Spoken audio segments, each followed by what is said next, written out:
So last time we did greatest common factor. We're going to do more with that today.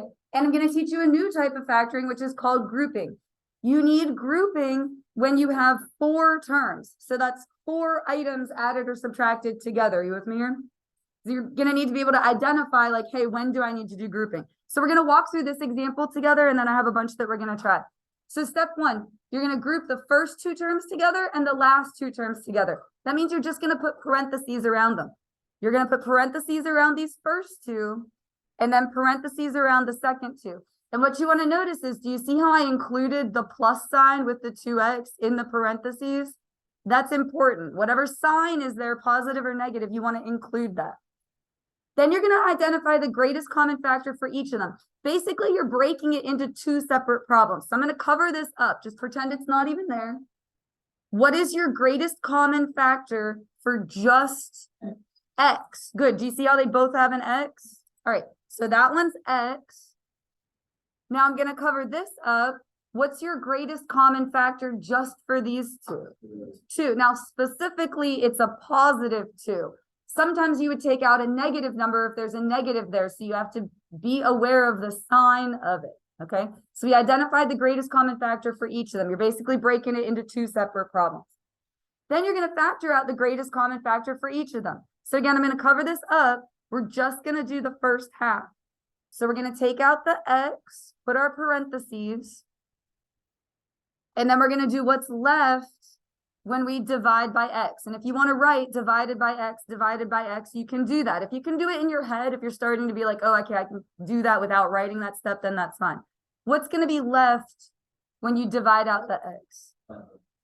X plus 7. Okay, listen. Spoiler alert. The other one's gonna have an x plus 7. If it doesn't, you have done goofed. They will turn out the same, or it's not a doable problem. Do you understand what I'm saying? Grouping is nice because you will know if you messed up. Okay. So now I'm going to cover this up. We're going to just look at the second half. We're going to take out a positive 2. And again, you need to keep the plus sign with that, or a minus if it's a negative. Like, you need to keep that sign with that. Draw your parentheses. And we're going to divide both of these by 2. And if you can do that in your head, that's fine. If not, just put divide 2, divide 2. Now, what would be left? X plus, oh my gosh, it comes out to 7. Isn't that crazy? Now, what your final answer is going to be whichever one they have in common. So the x plus 7. And then in the other parenthesis is going to be whatever's left when you take that out. So watch, I'll just cover it up. Good. Do you see how it's x plus 2?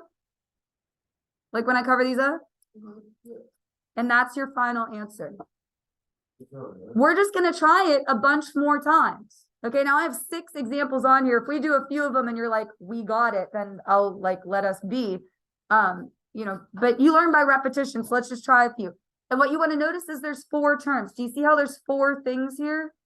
All right. So parentheses around the first 2, parentheses around the second 2. And then basically you do it half at a time. So let's just look at the first half. What can you divide out of both of these? 3 and also x. Okay, so you're going to put a 3x, your parentheses, and you're going to divide both of those by 3x. And again, if you can do that part in your head, you don't have to write that. So what's left when you divide out 3x? 1x, good. And then minus 5, good. Spoiler alert, the second one is gonna have an x minus 5. If it doesn't, you did a whoopsie somewhere. Okay, so just look at the second half. Oh, question, go ahead. Why was the x squared? Why was the x squared? We had x to the second and we took out an x. I usually tell everyone to think of money. It's like you had $2 and you took away $1. So there's only $1 left. You can put x to the 1 if you want to. I feel like sometimes those ones kind of clutter everything up, but does that answer your question? Yeah. Okay. So just look at the second half. What can you take out of both of these? Specifically a +2, and you want to keep that symbol in there. So put a +2 parentheses, and when you divide both of those by 2, what are you left with? X -5. Oh my goodness. So your final answer is the one that they have in common, so the x -5, and then in the other parenthesis, it's whatever's left when you take that out. So I'll just cover it up, 3x + 2. And that's your answer. I'm going to go down the column because I think we might not need to necessarily do all these, and I want to do one that has a negative in it so you can see what it looked like with the negative. So let's do the first column here.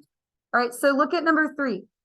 Do you notice how there's 4 terms? That's like the first thing you have to notice. Like, do you see that there's 4 of them?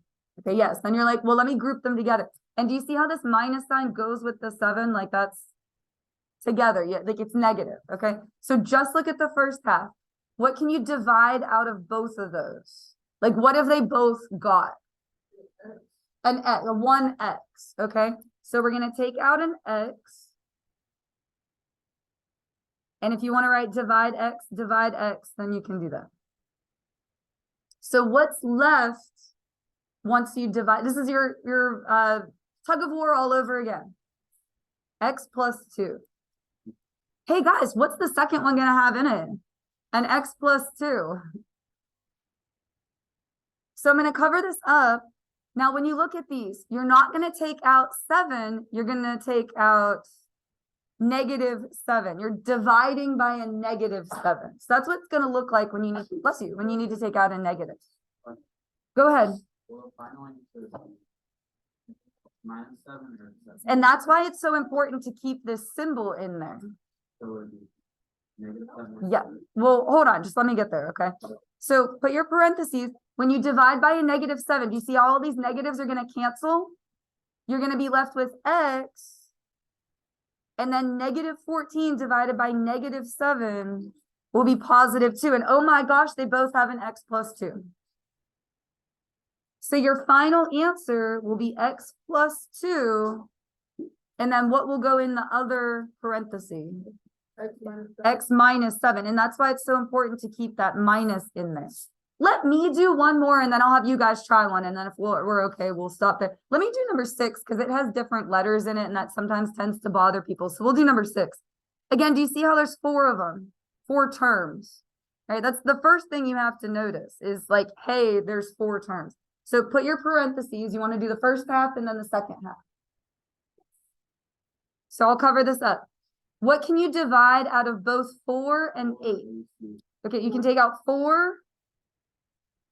And then you can also, good, 4AC. So put your parentheses. We're going to see what's left. We're going to divide both of them by 4AC.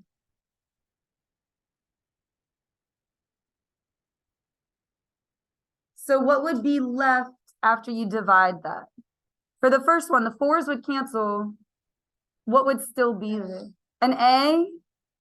And actually, that's it. All right, minus. And then for the second one, 8 divided by 4 be 2. And that's it. So when we do the second half of the problem, there should be an A -2. Like there will be an A -2. If you lose your mind and you can't figure it out, make up something with an A -2. Do you get what I'm saying? Like it will turn out that way. All right, so I'm going to cover this up. What can I divide out of both of these? Oh, good, -3. We're going to take out a -3. So I'm going to divide -3, divide -3. And it will be good, A. And then 6 divided by -3 will be -2.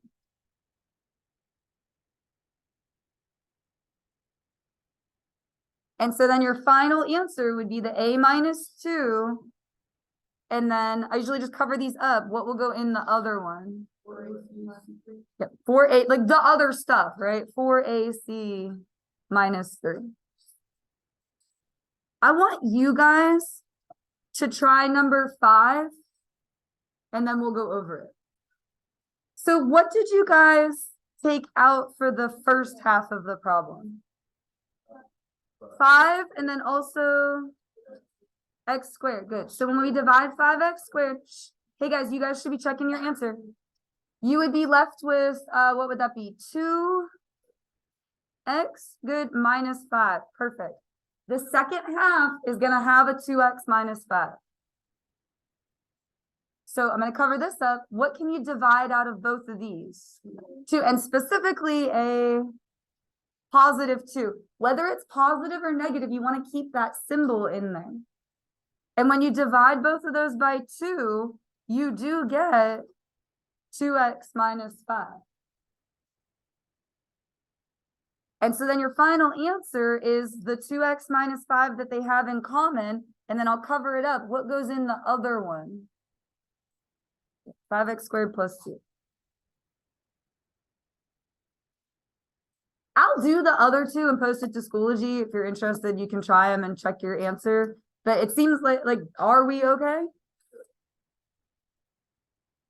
You're going to have to check your understanding later that if you get stuck and have a question, you can always ask me, okay? It's not trying to torture you with a zillion problems here. All right, the other type of factoring that we're going to do is trinomial. What does the prefix tri? 3. These are going to have 3 terms, and they're always going to follow this pattern. Listen, there's going to be an x squared, and then an x, and then just a number. So you'll have something x squared, something with just an x, and then just a number. Do you know those x boxes we were doing? If you were wondering, like, why on earth are we doing this? Here's how it's going to get used, okay? So the first thing you're going to do is set up an x box. The last number goes at the top. So in this case, that would be the 12. The 12 goes at the top. The middle number goes on the bottom. So that would be the 8. So do you see how I set that up? 12 goes on top, 8 goes on the bottom. And then you're going to do that exactly like I taught you. You want numbers that multiply together to give you the 12, add together to give you the 8. So what do you guys think? Be 6 and 2. 6 times 2 is 12. 6 plus 2 is 8. And so your answer, you're going to have 2 sets of parentheses here, is going to be x plus 6, x plus 2. You just use those 2 numbers. If you can do an X box, it's easy. That's all that there is to it. Now, we are going to do all of these because they don't take very long, and I want you to try them all. So look, for this one, you're going to set up an X box. 40 is going to go on the top. 14 is going to go on the bottom. And you're going to do that just like I taught you. You want numbers that multiply together to be 40. It would be 4 and 10. Good job. And you weren't even here for the review of that last time. And so your answer, you have 2 sets of parentheses, is going to be x plus 4, x plus 10. Indeed. Now we're going to put some negatives in there, okay? That's where it gets harder, is when you have negative numbers, right? Set up an X box. What number is going to go on the top? 27. Good. Now on the bottom is not 12, but this means both numbers are going to be negative. So what are some numbers that multiply together to be 27? 9 and 3, but they will both be negative. Because when you multiply 2 negatives, they turn positive. And if you add -9 and -3, you get -12. So your answer, you draw your 2 sets of parentheses. It'll be x minus 9, x minus 3. So yeah, it is super easy as long as you can do an X box. So let's try it again. What number is going to go on the top? Good. Now, since that number is negative, you're going to have one of each. You're going to have one positive and one negative. Okay, are you with me? Okay. And then 5 goes on the bottom. So 7 and 2. And which one gets the negative? The 2 gets the negative. 7 minus 2 equals +5. Yeah, it was a group effort. Negatives are hard. So draw your two sets of parentheses, and your answer is x plus 7, x minus 2. Because you guys are probably wondering, why on earth are we doing these Xbox things? No one questioned it though. You just like blindly followed me. But anyway, this is how it like fits in. All right, so number 4, 36 goes on the top, negative 12 goes on the bottom. So you have to come up with two numbers that multiply together to be 36. It'll be 6 times 6. However, they're both negative. Negative times negative gives you a positive, but if you do negative 6 plus negative 6, you get negative 12. So what would be in your parentheses? X minus 6. Okay, when that happens, and do you notice anything where you're like, huh, that's kind of weird? They're the same. I call it a twin. When that happens, you will write it as x minus 6 squared because there's 2 of them. Good job. I call that a twin when that happens. So all you have to do is notice, oh my gosh, there's 2 of them, and then write it as a square. That's all that is. All right, now these last ones are going to be 2-step problems. Sometimes there's a greatest common factor first, and you always want to look for that first. So this is like the warm-up we did, and stick with me, we have 2 more problems to do. Can you see a number that would divide into all 3 of these? 5. So you're going to put 5 out front, draw your parentheses, and divide them all by 5. You guys are all doing awesome with being focused. Just stick with me for these last 2, okay? So let's see what would be left when we divide by 5. First term would be x squared plus, now that would be 4x. Now you would probably use a calculator for that last one, but I'll go ahead and tell you it's 21. Or could some of you do that in your head? Impressive. Nice. Yeah, sometimes it takes a little bit more time. So look, do you notice how when we did all these other ones, it was 2 sets of parentheses like that? This is going to be the same thing. You'll just have a 5 out front. Like the GCF is just there. Like we divided out that 5, it's just there. And we're going to do our X box. Here's the thing. You're not looking at this original problem anymore. In fact, you know what? Scribble it out. Let's do that. If you don't need it anymore, scribble it out. The numbers you want to use are these ones. It's where you're at. So the number that goes on the top is the negative 21. On the bottom will be the 4. Good. It'll be 7 and 3. And which one gets the negative? The 3. Good.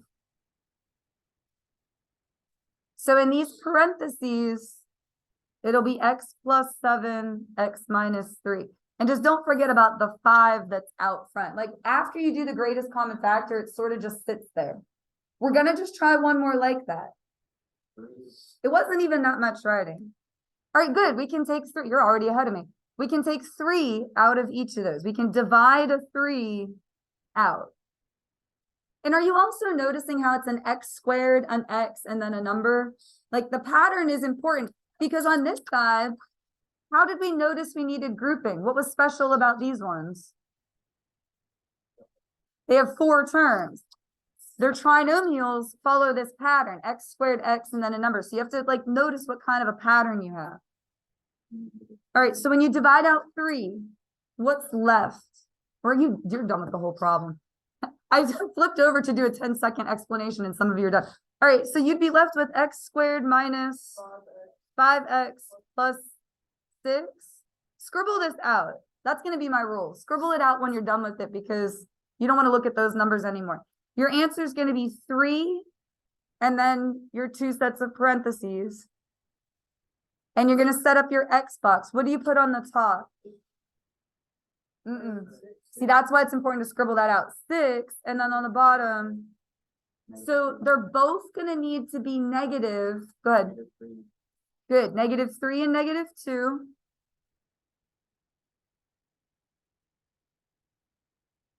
Beautiful.